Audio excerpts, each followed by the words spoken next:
Hello' guys, আজি বহুত দিনৰ মূৰত আপোনালোকৰ আগত মিনি ব্লগ এটা লৈ আহিছোঁ। আপোনালোকে ক'ৰ পৰা চাই আছে কমেণ্টত জনাবলৈ নাপাহৰিব। আমি আমাৰ কোৱাৰ্টাৰৰ সন্মুখত চব্জিৰ খেতি কৰিছোঁ। তাতে আমি কি চব্জি খেতি কৰিছোঁ আপোনালোকক দেখাম। আপোনালোকে ভিডিঅ'টো স্কিপ নকৰাকৈ চাই থাকিব। এফালে লাই শাক আৰু এফালে বিলাহী। আমাৰ বিলাহীটো ফুলিব লৈছে। এফালে জলকীয়া আৰু বন্ধাকবিবোৰ লাহে লাহে বান্ধ খাব লৈছে।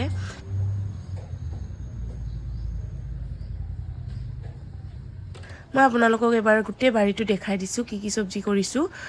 বাৰীখন সৰু, কিন্তু আমি বিভিন্ন ধৰণৰ চব্জিবোৰ লগাই দিছোঁ।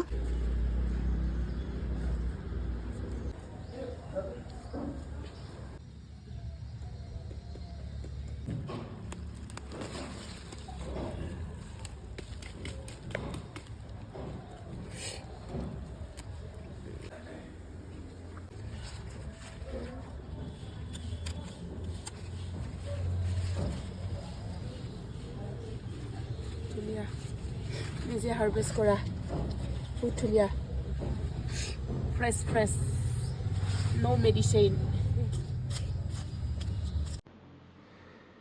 এয়া আপোনালোকে দেখিছে বন্ধাকবি, এইফালে ধনিয়া ফুলিব লৈছে, এইফালে হৈছে আলু বেছি ৰোৱা নাই। এইফালে আৰু আছে বেঙেনা, ওলকবি আৰু ইফালে এক থোকা কল, ইফালেও আছে, লেফ্ট চাইডেও আছে, আৰু এই ৰাস্তাৰ ওচৰতো এক থোকা আছে। এইটো নেমু লগাইছোঁ, এইটো ভোট জলকীয়া, এই আগলৈ নেমু এটা লগাইছোঁ। আমাৰ খেতিটো কেনেকুৱা লাগিছে আপোনালোকে কমেণ্ট কৰিবলৈ নাপাহৰিব। চবতছে ডাঙৰ জোপা ছিঙিলোঁ দেই। অলপ মুকলি কৰোঁ মানে, এইকেইটা উঠিব পৰা নাই।